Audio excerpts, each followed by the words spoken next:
Today's case is super creepy. And to get you all excited for the story, we are going to play a little game of Would You Rather? So we will pick 2 shocking moments from today's case, and we're going to see which one you think is the lesser of 2 evils. This week, we're covering the story of the Hex Hollow murders, where a practicing witch named Nelson Rehmeyer was brutally murdered. Sabrina, here are the choices for Would You Rather. Would you rather live your whole life convinced that you've been cursed? Or would you rather spend the night inside a haunted house knowing that the ground beneath you might open up and just drag you to hell? Well, given that we know this case, and you will all see why we picked this, I'd much rather spend the night in a haunted house knowing that the ground might open up and drag me to hell. What would be your tactic for not being dragged to hell? Like glue yourself, I'm down tape for yourself hell. to the wall? I'm down for hell. I if run the floor very is cold. lava, then just grab a ceiling, right? See, I run cold. Like, I'm down. And I also... But then that's the end of your life. And then I'll haunt people. Okay. Well, yeah. There's your answer. Because some people I feel like might be like, oh, like I want to spend my life thinking I've been cursed. That was my initial response, what I would have chosen. But then I'm starting to think about just like the anxiety and the paranoia to live the rest of your life having everything seem to like go against you and fail, and how hard that would be mentally. So I might take my chances in the hellish house too. I feel like we've joked so many times that we are cursed. Well, I think that there actually was maybe a 2 Girls, 1 Ghost curse at one time. But we never took it so far that we were like, we have to curse the person who cursed us back or whatever. It was just kind of like, the silly little thing that we joked about.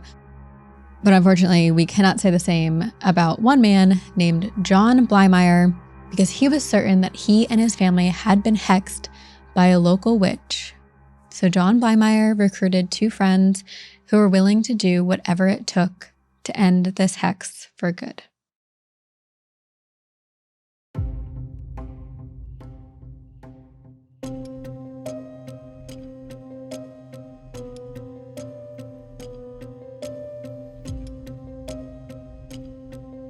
Welcome to Crimes of the Paranormal, a Crimehouse original powered by Pave Studios.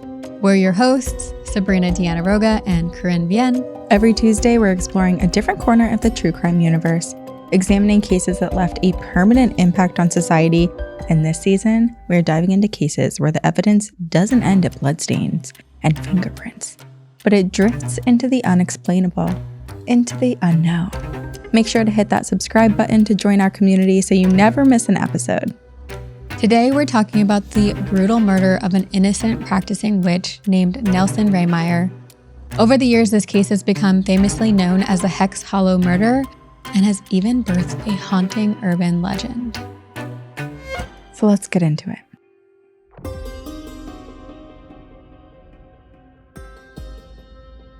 A warning before we begin. This episode contains descriptions of murder, torture, and violence, so please listen with care. On November 27th, 1928, 60-year-old Nelson Rehmeyer was murdered by 3 people, John Blymire and his accomplices Wilbert Hess and John Curry. John Blymire was convinced that Nelson had cursed him, despite there being 0 credible evidence.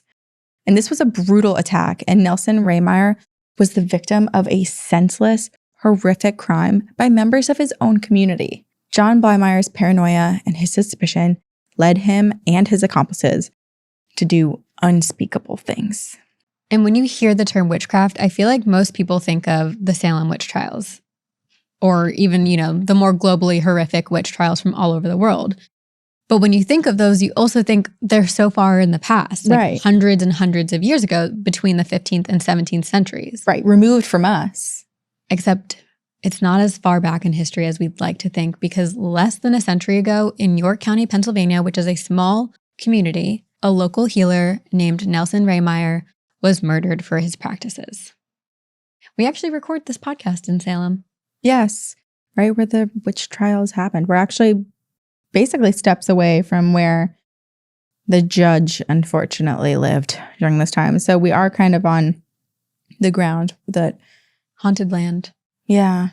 Where innocent lives were taken. Right. Because again, exactly. Witches were not killed in the Salem witch trials. It is so interesting because it's like, I feel like we've researched cases depending on when it happened in history and where it happened, being a witch is either a horrible thing or it's like the best compliment you could ever receive. Today, call me a witch. It's the best compliment. It is such a compliment. Yeah. Like, in addition to calling you mommies, you're all our witches. Yeah. And it's a term of endearment. We love you. So proud to be a baby witch. A baby witch. But, you know, everyone has their own feelings about witchcraft and spells and curses, and they certainly can be used for bad. So we do want to hear what you think. So let us know your thoughts on witchcraft. But if there's one thing that this particular story has taught us, is that there are no limits to what can motivate murder. Anything can be twisted by fear. And when superstition becomes stronger than reason, even the unthinkable can be justified. It's Thanksgiving Day, 1928. It's a gray, cold morning that settles over the rolling hills of York County, Pennsylvania. The kind of chill that seeps into your bones before the day even starts. Outside his farmhouse, David Vanover pauses. Something feels off. The wind carries a strange sound across the fields, and the cries of livestock, bleating, mooing, squealing. He realizes it's coming from his neighbor Nelson Rehmeyer's land, just a few miles away. That's odd. Nelson's always very diligent when it comes to his animals. So why, David wonders, are they crying out as if they hadn't been fed in days? Concerned, David decides to pay Nelson a visit. He walks to Nelson's farm and finds the animals restless, pacing, stomping their hooves against the frozen ground. So David stops long enough to feed them, water them, but as he approaches the farmhouse, David notices a new sensation. A smell. He can't place it. It smells like burnt wood and something else. Whatever it is, it's extremely unpleasant. David looks around, but he doesn't see Nelson anywhere, and now, feeling even more uneasy, he goes to get another neighbor, Oscar Glatfelter, and together they approach Nelson's house. They knock. There's no answer. The silence feels ominous, heavy. Now growing more nervous, they circle Nelson's home until they find a window, and David and Oscar peer inside. What they see will haunt them for the rest of their lives. Nelson Rehmeyer lies face down on his floor, his head twisted at an unnatural angle against a pile of firewood. A rope is looped around his neck. Blood spatters the floor and the walls, and parts of the room are scorched, blackened by a fire that never fully took. And there's that smell again. The scorched odor of burnt wood, and beneath it, the unmistakable stench of death. David finally realizes what that smell was. It is the smell of Nelson Rehmeyer himself, his body charred and rotting, lying in what was once his sanctuary, now a scene from hell. By the time his neighbors, David Vanover and Oscar Glatfelter, found him, 60-year-old Nelson Rehmeyer had been dead for 2 days. In such a small community, news like this, it traveled very fast, and it was super clear that Nelson Rehmeyer had been brutally murdered in his home, and the case very quickly attracted press who descended on York County to cover the case. And it didn't take long for police to find culprits, 33-year-old John Blymire and his 2 accomplices, 18-year-old Wilbert Hess and 14-year-old John Curry. But why? Why did this group of 3 potentially kill this beloved member of their community in such a violent manner?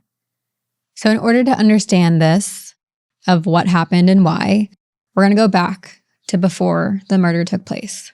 It's 1920s, and York County, Pennsylvania is this area of mostly small farms, rolling hills, tight-knit communities, and life was ruled by the seasons, by church bells and the sound of livestock. It was a very quiet place.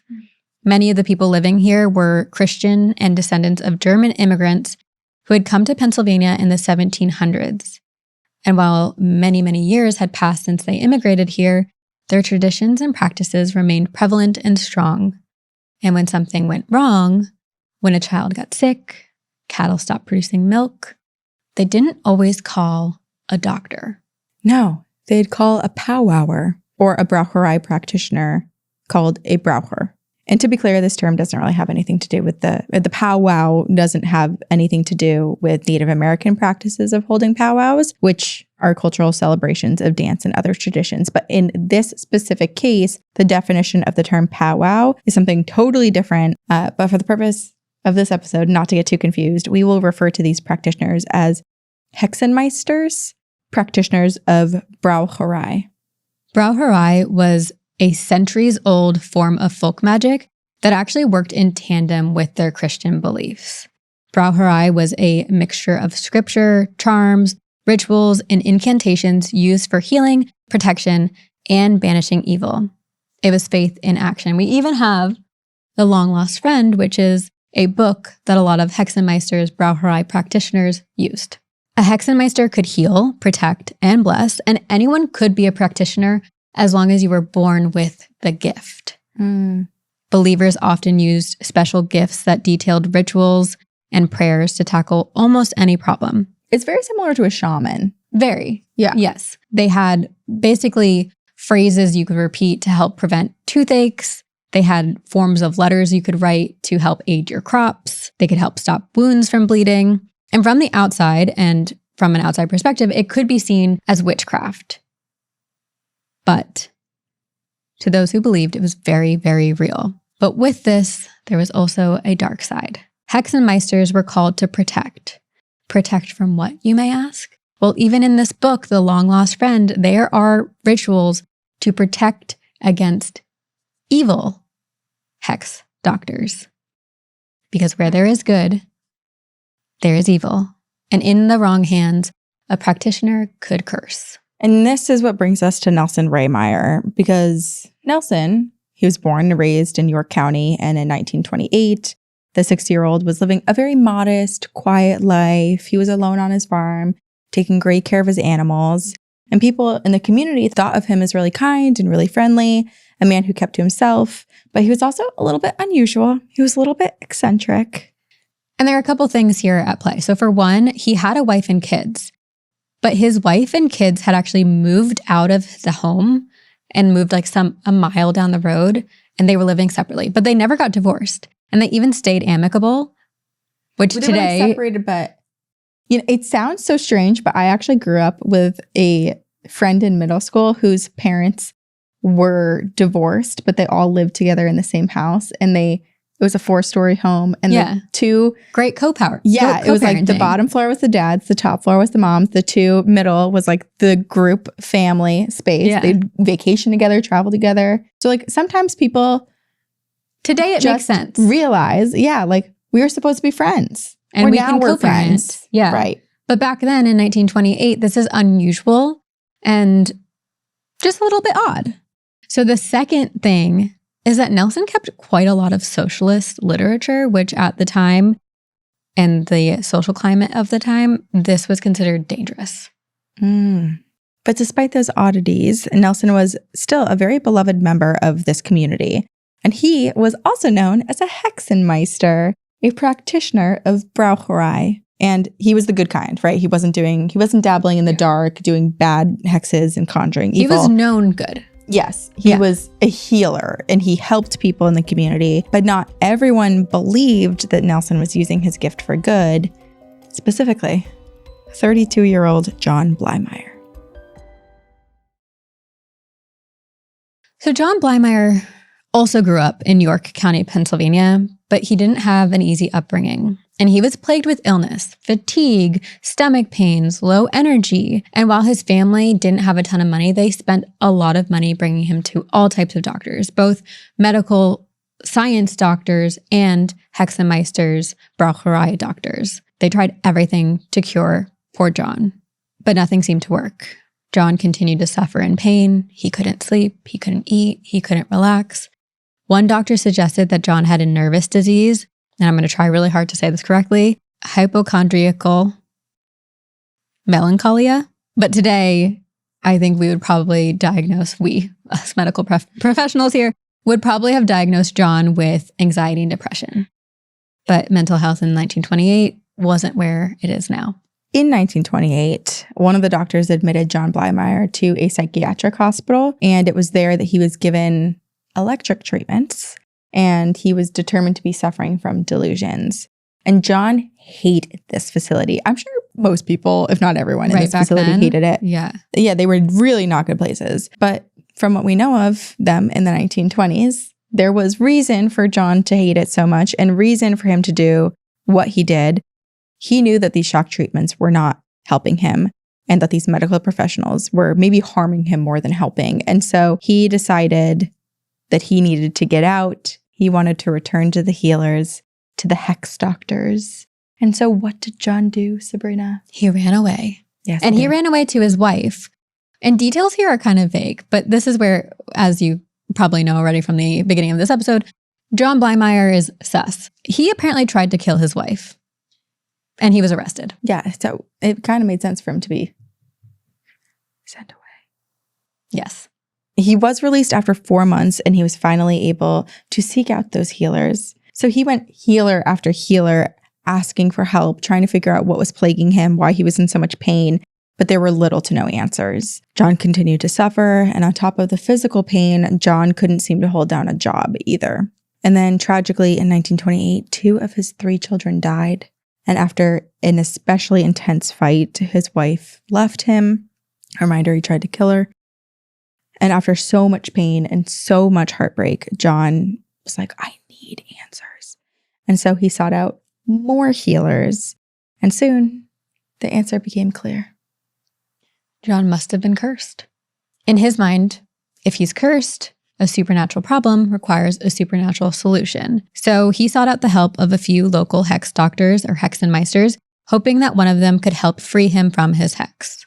The first few hexenmeisters told John what he wanted to hear, that yes, he was cursed, that what he was suspecting was real, and that with magic, they could help him. But whatever spells or rituals they performed, they didn't seem to work, or they didn't seem to satisfy John. So he kept looking for other healers who could take on his problem more aggressively and in a more complete way, because no simple protection spell was working. Enter the River Witch of Marietta, which is such a cool name. I know. I love that name. Her human name was Emma Knoll. And Her human name. Instead of just her, her stage name, the River Witch of Marietta. So Emma Knoll, we don't really know much about Emma. She might have been around 70 years old, but some people said that she was closer to 90. So she was an older witch. And supposedly, Emma kind of looks like the typical old witch. She had practically no teeth. Her eyes were really dark, impenetrable. And she had an abnormally long tooth in her upper jaw that kind of stuck out right outside of her mouth. And she was this powerful practitioner of Braucherei. So John went to see her, and finally, after years and years of suffering, John got an answer. Emma Knoll had an answer for him, and he finally found out who put this lifelong curse on him. It's November of 1928. John Blymire sits nervously before Emma Knoll, the River Witch of Marietta, in her creaking wooden home. He's paid her about 3 visits already, but so far, all she had told him was that he was, in fact, cursed. There's something different about today, though.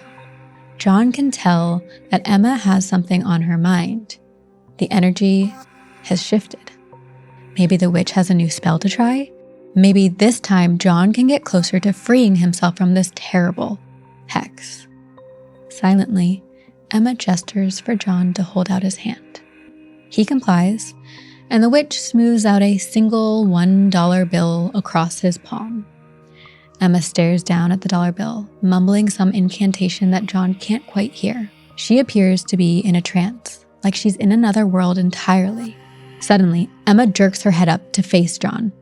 She tells John to clear his mind and concentrate on the dollar bill. When he removes the dollar bill, he will see the face of the man who placed the curse on him. It will appear right there in the palm of John's hand.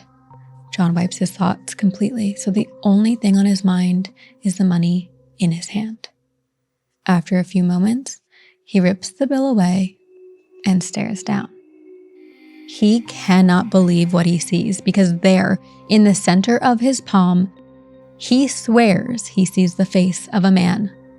But not just any man. He sees without a doubt a familiar face. That of Nelson Rehmeyer. And John, in this moment, he is equal parts shocked and thrilled, right? Because finally he has an answer for all of his suffering.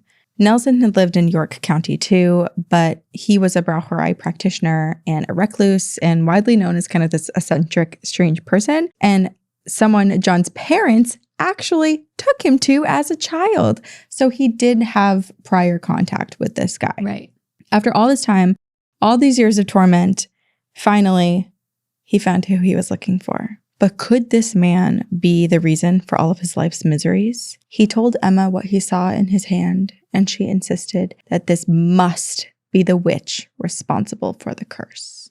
And this news is beyond shocking to John. At first, it doesn't even make sense because he has known Nelson since he was a boy. Right. When he was around 5 years old and John's illnesses became more serious, the family called Nelson to their home, and Nelson supposedly saved John's life. Yeah, because he's a good, kind guy and a wonderful healer and practitioner. And then Nelson also gave John a job picking potatoes on his farm.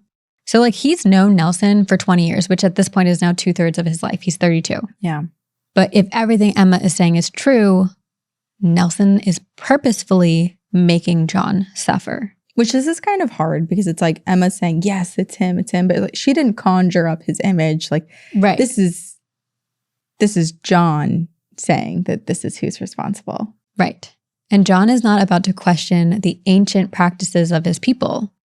So by the end of the session, John Blymire knew exactly how to break this hex.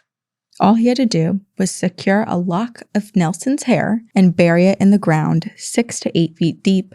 Or he needed to find Nelson's copy of Long Lost Friend, a common Braucherei text, and burn the book to ash. So either option should successfully end the hex on John.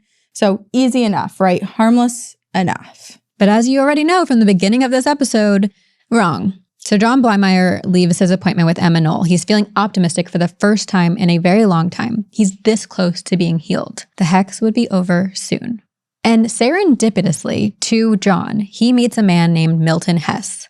And this meeting changes their lives forever. So Milton Hess was a factory worker who lived on a farm in town with his family. One day, while on a break at work, he stepped outside and ran into John Blymire.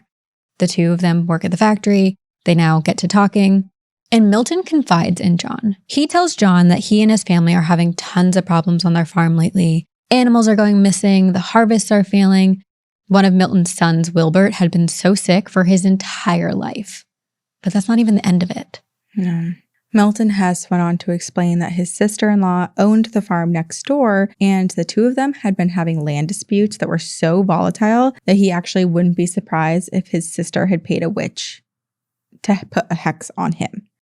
So alarm bells are ringing in John's head, and he's like, ooh, this sounds oddly familiar. And his mind starts to run, and he's thinking, well, if Nelson Rehmeyer was as malicious as it seems, then maybe he did curse John.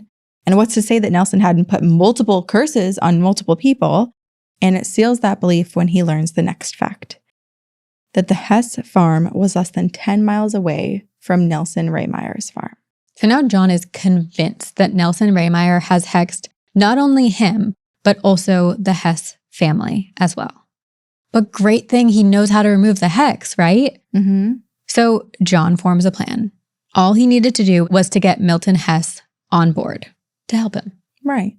And he was like, well, this won't be very difficult because I myself am born with a gift. John has a gift. He was born with the gift and abilities needed to be a powerful Braucherei practitioner. All he had to do was tell Milton Hess of the curse, that he could help him remove it too because he had this ability. And John had this reputation because there were rumors around town that he actually was a powerful Braucherei. One story said that one afternoon while John was on his break at a cigar factory, a rabid dog approached him and his coworkers aggressively. It was foaming at the mouth, ready to attack, when John stepped forward and recited an incantation, and it worked instantly. The dog stopped foaming at the mouth, it became docile, friendly, and it even followed him around for a while. So basically having this background and this rumored belief that he was a practitioner of Braucherei as well, it almost made it easier to convince Milton Hess. Right. And also, like, let's remember that the two people he convinced to be his accomplices were young men. One was a child and one was still a teenager. Yes, but Milton Hess is like an older father, but he convinces him that both his whole family and John have been cursed by Nelson Rehmeyer. So he told John to handle the matter, and he even allows his son, 18-year-old Wilbert Hess, to assist. And John brought along one other accomplice, his protege, 14-year-old John Curry. Like John Blymire, Curry had lived a life full of misery and bad luck. He'd suffered a horrible, abusive childhood at the hands of his stepfather and had recently run away from home. So he really took to John and looked up to him. Mm-hmm. Yeah. On November 25th, 1928, John Blymire met these two boys at the Hess family farm, and they were going to discuss their next move. Step one was to visit Nelson and get a lay of the land. It had been a really long time since he saw Nelson in person because he was really just being treated as a child at the time, and now he was an adult. So he wanted to see what he was up against, who he was up against, which is kind of like an aggressive way to go at it. Totally. So on November 26, 1928, he and John Curry drove out to the area where Nelson Rehmeyer lived. And this is a really remote part of York County. It's called Rehmeyer's Hollow, and it was very difficult to navigate. The hollow's full of trees. There's a few farms, just very little else. It's very remote. Yeah, so much so that John didn't even really know how to get to Nelson's farm. Mm-hmm. And he knew that Nelson Rehmeyer had an estranged wife named Alice who lived in the hollow nearby. So he stops at Alice Rehmeyer's home and asks, like, hey, how do I get to Nelson's? And she thinks that these are presumably paying customers. So she directs them. She doesn't think it's There's out of nothing the nefarious. ordinary. Right. She gives the two of them, John Curry and John Blymire, directions to Nelson's house, and they continued deeper into the hollow. When they arrived, Nelson happily welcomed them into his home. And Nelson even invites them to spend the night. Which is so sad. He's so he's sweet. This, like, older man who's like, oh, I've known you since you were a child. And I know this other guy's dad. And it's just like... Exactly. He's just a friendly guy. And they do spend the night. The three of them speak for a while before... Dare you do a sleepover with him. I know. They talk for a while before Nelson tells John and Curry, like, I need my rest. I'm going to go to bed. But during the sit down, in the back of his mind, John Blymire is actually sizing Nelson up. Nelson Rehmeyer is a tall, husky guy. At 6 feet tall, Nelson towered over John Blymire and John Curry. So it appears that Nelson Rehmeyer is still physically fit. And if these three are going to steal a lock of Nelson's hair, John Blymire is thinking it's going to be a little bit more difficult.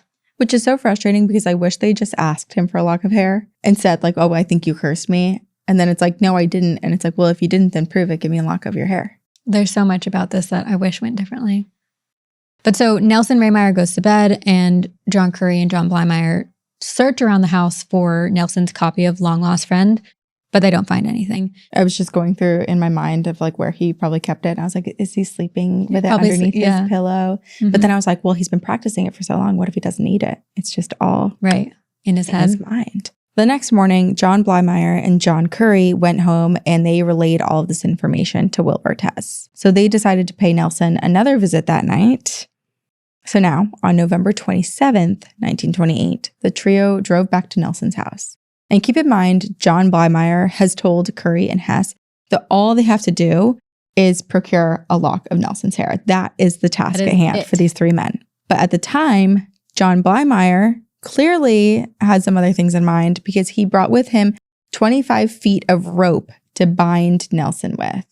So when they arrived, John strides to the front door and knocked briskly. The entire house was pitch black. Like, clearly Nelson's not expecting guests. From somewhere inside, the trio heard the sound of Nelson calling, "Who's there?" John replied, saying that he forgot a book at Nelson's house the previous day when they spent the night. And so maybe comforted by the voice or believing John Blymire has nothing but good intentions, he comes downstairs, unlocks the door, and lets the three men into his living room to have a look around. I mean, they had just spent the night too. So it's like, I know. When he was sleeping, why didn't you go sneak in and get a lock? This just, again, so many things I wish had gone differently. Yeah. But I really do believe, and we'll talk about this later, but I think John Blymire was just kind of living in a delusion. Yeah, he had a lot of illness. Yeah.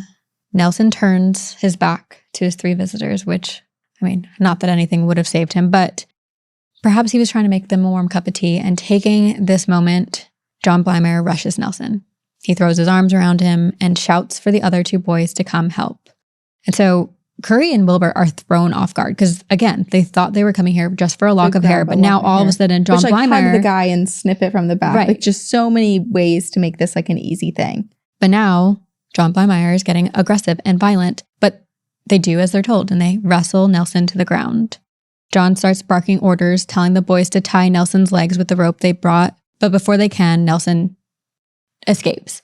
And he had been hearing John Blymire say, the book, over and over. So he thinks he's being robbed, and he literally goes to get, this breaks my heart, he gets his pocketbook and he gives it to them. Oh, thinking that they're there for money.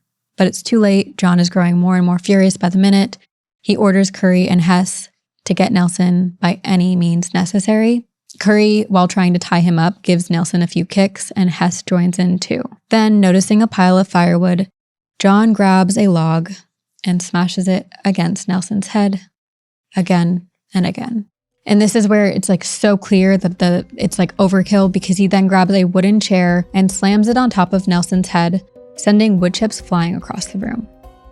The original plan of getting a lock of hair is now a distant memory.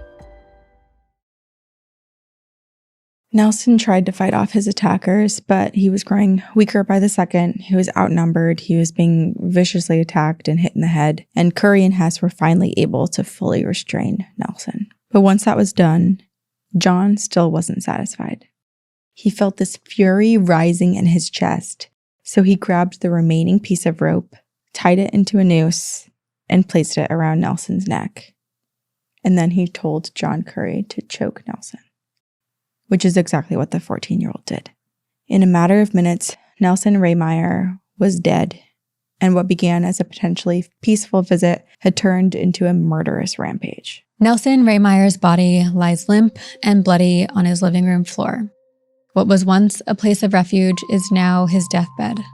It's late at night on November 27th, 1928, and no one is coming to help him.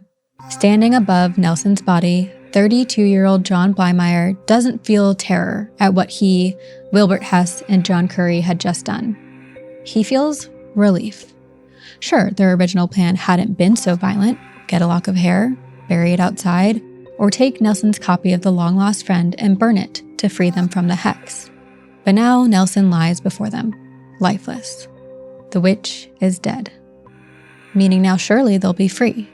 John tears his eyes away from the body to survey the scene.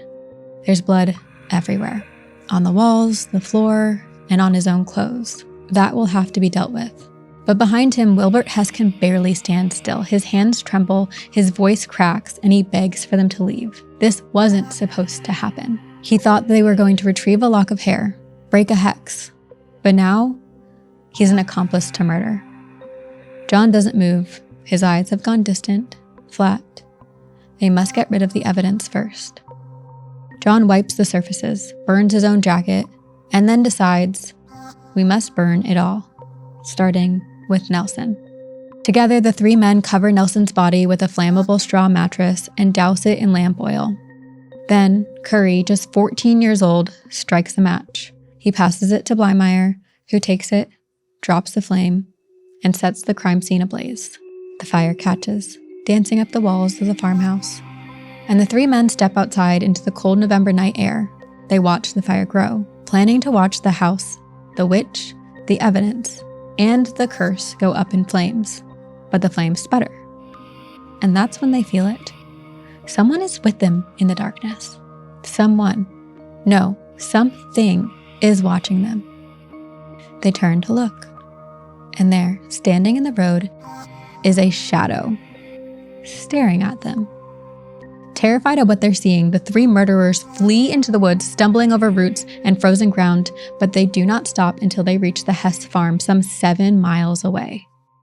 And once they felt a safe distance away from whatever that shadow was, the group decides, well, they must have just scared themselves, right? And John Blymire, he basically forces Curry and Hess to stay quiet about what happened. This would remain between the three of them.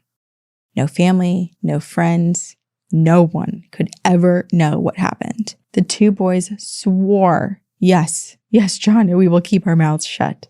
which lasted about a day. And I imagine that they're scared of John Blymire. They just saw him. You say what be you need so to say violent. to get out of that situation.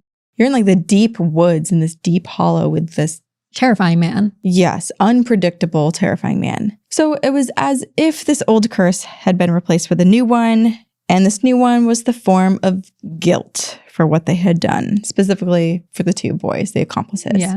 18-year-old Wilbert Hess struggled the most, and after the murder, he just could not sleep. He was up all night replaying the memory of what happened. It was plaguing him night after night. Yeah. So the following morning, when he woke up, he had to confess. So he told someone. Well, actually, he told 3 people. Yeah. He told his mother, his brother, and his sister-in-law all about the murder of Nelson Rehmeyer, and he told them in great detail. They did not turn him in.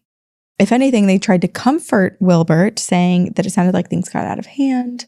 But unfortunately for Wilbert, that was just the beginning of his problems. Unbeknownst to all 3, the fire they had started in Nelson's house had gone out quickly. Which is, we'll talk about this in a minute, but it's so bizarre that happened. They doused the house and Nelson in lamp oil, flammable lamp oil. It's like an old wooden house. Yes. So it should have completely burnt down. Right. But thank goodness it didn't. By Thanksgiving Day, 1928, only 2 days after the murder, Nelson's neighbor, David Vanover, had found his body. The news of the murder shocked everyone in York County, and it was really hard to imagine how something so terrible and so brutal could take place here. And that someone, like a human, could do that. Yes.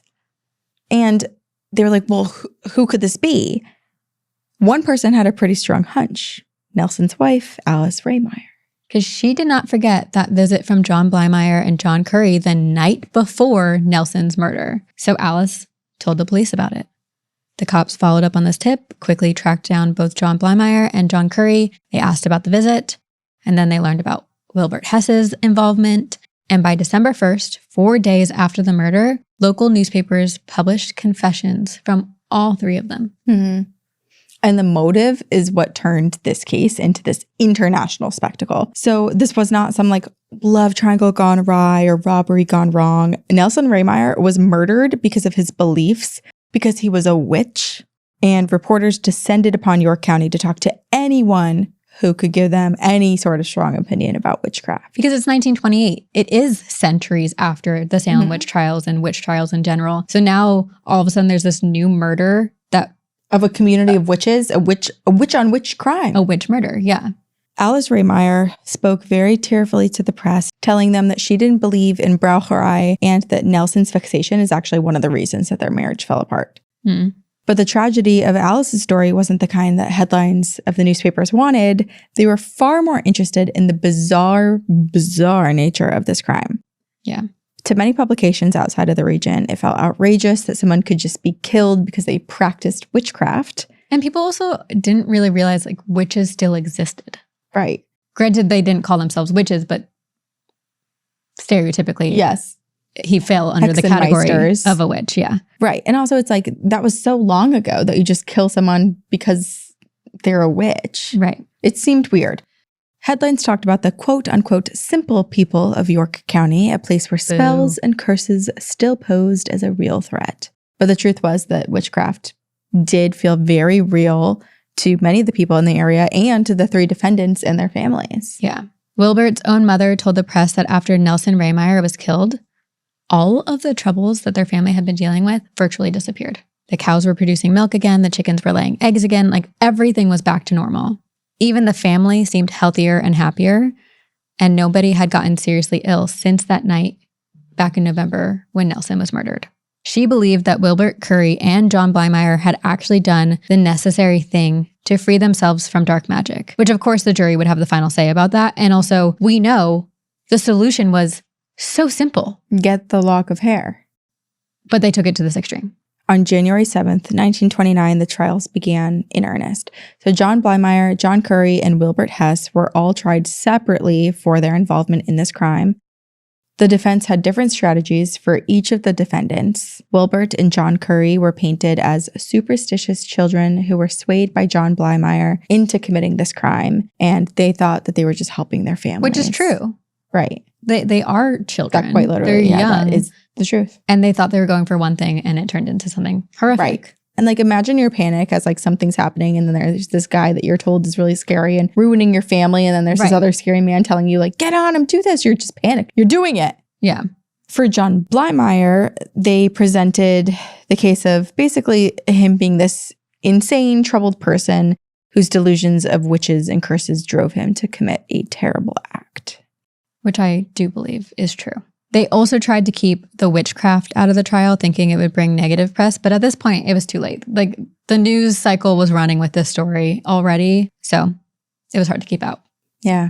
And despite the defense's best efforts, it was not enough to convince the jury. And in January of 1929, all 3 defendants were found guilty of murder, which I actually was very surprised by. I thought at least one of the kids would get away. I know. In a way, they kind of maybe did, because Wilbert Hess was sentenced to 10 to 20 years behind bars for second-degree murder, which was a lesser sentencing than John Curry. So both John Curry and John Blymire were sentenced to life imprisonment for murder in the first degree. But guess what? Not a single one of them served those entire sentences. John Blymire, Wilbert Hess, and John Curry were all released early. Wilbert was released in 1939 after serving 10 years, which I can get behind. Mm-hmm. That same year, John Curry was released under one condition, that he join the army. And he later wound up serving... Which is like, that's a weird... Let's not encourage that. No. But he did later serve as a cartographer for the Eisenhower administration, which I thought, fun fact. And John Blymire spent 23 years and 5 months imprisoned at Eastern State Penitentiary, which Yeah, very haunted location. Very. And also, again, it's the 1920s. We know about how terrible conditions were at these institutions. Mm-hmm. So we can imagine it was pretty terrible for John Blymire. Yeah. But kind of full circle for him. Yes. But by and large, all 3 of these men lived the rest of their lives with little fanfare, and supposedly, according to all 3 of them, no more curses. Although you could argue they're cursed to spend life in prison. It is hard because it's like the fact that things went well after that. Like I believe 2 things to be true. I do think that Nelson was innocent. 100%. And at the same time, I also think that maybe something did shift within the families. Maybe it was like their own mental state. Yes. I think all of this comes down to mental, like we can convince ourselves putting out in the world comes back to you. Yeah, the power of thought. And there's so much that, we can convince ourselves of things. And I think John Blymire was so convinced. He believed in this folk magic, in the good and the evil of Braucherei, that he truly believed he was cursed. He believed every terrible thing that happened in his life was not because of anxiety, depression, which they didn't have the ability to diagnose it like that back then, or not because he wasn't a good worker or whatever it may be. It had to be a curse. Yeah. And I mean, just like the Hess family too, everything going well with their family, their farm, the dairy cow is producing milk. Like, I also feel like they say like animals and kids, like they pick up on your anxieties. And that can totally be true for this family. Like the kids told about what happened, right? Like families were made aware. And so in their minds, they're like, oh, we're free. Right. Power of thought. Mm-hmm. And unfortunately, the lack of mental health care back then, I think, made it more difficult for John Blymire to see things in a different way. Right. And this, it seems so wild of a story, but you covered on Two Girls, One Ghost, a Ouija board murder that is pretty similar in terms of blaming the supernatural powers of others. And it was a lot of manipulation. It's the story of Clotilde Marchand in the 1930s. It's a really wild story, but it is a lot of power of, what's the word? Like convincing someone to do something for you. The power of persuasion? Yes, that's the word I was looking for. Persuasion. There we go. All right. Well, to this day, the murder of Nelson Rehmeyer haunts the woods of York County. To some, it's just another local ghost story, a spooky tale of a witch's curse mixed with supernatural paranoia. But to others, it's nothing more than a senseless tragedy. But this true life horror has actually birthed an urban legend in Rehmeyer's Hollow, which is now called Hex Hollow, and locals say that the place is cursed. It is a place where the devil walks, and some say that if you visit the Hex Hollow farmhouse on Halloween night and perform a ritual, the ground will split open to hell. Now, we know that this is an urban legend, that it has been created out of something really horrific that happened, but there are reports of ghostly activity. Driving down the long dirt road that leads to the old Rehmeyer farmhouse, some people's headlights might flicker, or the lights will burn out entirely. Your car might stall, and some even report seeing a figure in darkness. Because there's two mysteries here that are still left with Nelson Rehmeyer's case. Who or what was the shadow watching the 3 murderers? And despite dousing Nelson's body with lamp oil, the fire seemed to extinguish. So how could that happen? Well, here's the theory. Was it Nelson's spirit that was standing in the shadows? And 2, there is a incantation, a ritual that you can speak. It's in the Long Lost Friend that you can say to extinguish fire with just words. So was his final act as a practitioner of Braucherei to utter these words, extinguish the fire so that his murder would be solved? Unfortunately, that's my theory, but we don't know those for sure. I think we can all agree, though, that this was a horrific tragedy, and Nelson did not deserve the violent end he got. No. John Blymire, Wilbert Hess, and John Curry could have let Nelson live. All they needed was a lock of his hair and maybe his book. They could have taken those things, done as Emma Knoll had said, and maybe they would have felt just as free. But that is not how this story ends. No. Curse or no curse, they took a man's life, and there's nothing supernatural about that. Thank you so much for listening. We are your hosts, Sabrina, Deana-Roga, and Corinne, Vien. Join us next Tuesday for another peek inside Crimes of the Paranormal. And if there are any cases you would like us to cover, let us know in the comments. Here at Crime House, we want to thank each and every one of you for your support. If you like what you heard today, reach out on all social media at Crime House. And don't forget to rate, review, and follow Crimes Of wherever you get your podcasts. Your feedback really, truly does make a difference. And also let us know if you've been to the Hex Hollow and experienced anything paranormal, or what your urban legends are, because we are so curious. Until then. Bye, mommies. To catch every terrifying moment, subscribe to @Crimehouse Studios on YouTube. Because this time, you're not just watching the horror, you're understanding it.